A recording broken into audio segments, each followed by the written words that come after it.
Okay, so starting at the back, I'm just going to take the bits of hair that typically fall downward around my face or toward the back, and I'm just curling them backwards.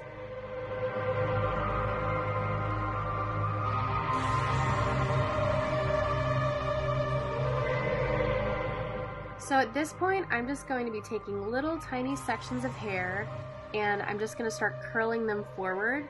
I pretty much just turn the flat iron as much as I can with that little bit of hair, but I do it pretty fast because I don't want to leave the heat on my hair for too long. At this point, I don't have any product in my hair, so it's just clean, and it just has a little bit of texture from when I blow dried it the night before.